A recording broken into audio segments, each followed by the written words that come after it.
Hello friends, তোমরা সবাই কেমন আছো? আশা করি তোমরা সবাই খুবই ভালো আছো আর সুস্থ আছো। আমিও খুবই ভালো আছি। আবারও একটি নতুন ব্লগে তোমাদের সবাইকে স্বাগত জানাচ্ছি। আই হোপ তোমাদের ব্লগটি একটু হলেও ভালো লাগবে। আর এই যে এখন আমি সন্ধেবেলায় সন্ধেবেলায় ব্লগটা ভেবেছিলাম শুরু করব, কিন্তু সত্যি কথা বলতে সন্ধেবেলায় আমি ব্লগটা কন্টিনিউ করতে পারিনি। সন্ধেবেলায় একটু বেরিয়েছিলাম, এসে না এসে বাসনগুলো ধুয়ে নিলাম, তোমাদের সাথে কথা বলেই ধুয়ে নিলাম। তো এরপর বাসনগুলো ধোয়ার পর এটা কিন্তু পরের দিন সকালবেলা, রাত্রিবেলা আমি আর ভিডিওটা কন্টিনিউ করতে পারিনি। তো পরের দিন এই যে ঘুম থেকে উঠেই ব্রাশ করে ফ্রেশ হয়ে তারপরে এই যে একটু ছাতুর শরবত করে নিচ্ছি। তো সকালবেলায় দেখবে গরমকালে মনে হয় ছাতুর শরবত খাওয়াটাই বেটার। তারপরে তুমি যাই খাও না কেন, কিন্তু ঘুম থেকে উঠে যে পেটটা ঠান্ডা করার জন্য এই ছাতুর শরবতটা খাওয়াটা খুব দরকার। তারপর হচ্ছে ছাতুর শরবত খেয়ে চলে এলাম গ্যাসটা মুছতে। আর সেরকম কিছু খাইনি, তাই গরমকালে কিন্তু চা খাওয়াটার পরিমাণটাও অনেকটা কমিয়ে দিয়েছি, খাইনি বললেই চলে। তো এই যে গ্যাসটা খুব ভালো করে এখন মুছে নেবো, এরপর আমি রান্নাটা বসাবো। তারপরে এই যে গ্যাসটা মুছে ভাবলাম একটু ভাতটা বসিয়ে নিই। তারপরে আজকে যেহেতু ছুটি আছে, একটু দেরি করে রান্না করলেও হবে।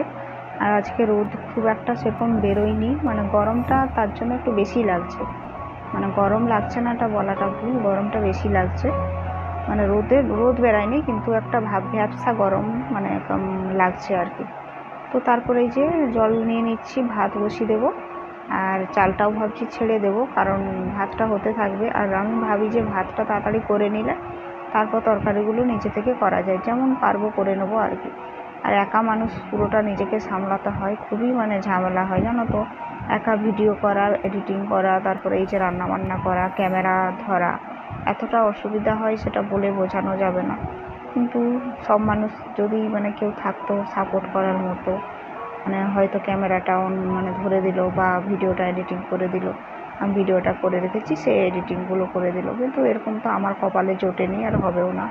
নিজেকেই সব করতে হবে, তাই বলেও লাভ নেই। তো এই যে ভাতটা বসিয়ে দিচ্ছি, জলটা গরম হয়ে গেছে, চালটা ছেড়ে দিচ্ছি। এবারে ভাতটা হতে থাকবে, তারপরে রান্নার দিকে আসবো। আর রান্না বলতে আজকে যেহেতু বাজারে গেছে, আজকে বলেছি যে একটু মাছ নিয়ে আসতে, তো মাছই রান্না হবে। তো তার মাঝখানে আমি ভাবলাম কিছু একটা করা যাবে। তো মাঝখানে তখন ভাবলাম যে ঘরটা একদম গোছানো নেই। ঘুম থেকে উঠে সে চলে গেছে বাজারে, আর আমিও রান্নার কাজে এসে গেলাম। তো ভাবলাম এরপর ঘরটা একটু গুছিয়ে নিই বলতে বালিশ টালিশগুলো গোছানো আছে, শুধু চাদরটা একটু ভাঁজ হয়ে আছে। আর এই যে চার্জারের তার এগুলো সব বিছানায় পড়ে থাকে, তো এই জন্য চলে এলাম বিছানাটা খুব সুন্দর করে একটু ঝেড়ে নেব। কারণ ঘুম থেকে উঠে এই কাজটা সবাই করে থাকে, এটা আগে করা উচিত। আর আমি হচ্ছে ভাতটা বসিয়ে এসে একা হাতে যতই ঘর গোছাও না কেন, কেউ যদি নোংরা করবো বলে কেউ যদি না গোছায়, গোছানো জিনিস এলোমেলো করে দেয়, কিন্তু গোছানোর টেন্ডেন্সি কারো না থাকে, শুধু একজনই গোছাতে থাকে, তাহলে কিন্তু ঘর কোনোদিনও গোছানো থাকবে না। তাই দুজনেরই চেষ্টা করতে হবে ঘরটাকে ভালো রাখার। চোখের সামনে যা দেখলাম দুজন মিলে যদি করে তাহলে সেটা ঠিকঠাক থাকবে। বা আমি জামা কাপড় এসে খুলে দিলাম যেখানে সেখানে, আর একজন শুধু গোছাতে থাকবে, এরকম হলে কিন্তু খুবই কষ্ট। তারপরে এই যে চলে এলাম, মাছটা এবার ভেজে নেব। মাছটা গিয়ে প্রথমে ঘাটে গিয়ে খুব ভালো করে কেটে ধুয়ে নিয়ে এলাম। আর জানো তো মাছটা কাটাই এনেছিল আর কি, কিন্তু আঁশ ছিলই, খুব ভালো করে আঁশগুলো ছাড়ানো ছিল না। তাই আমি আবার গিয়ে মাছটা খুব সুন্দর করে কেটে ফেটে নিয়ে চলে এলাম।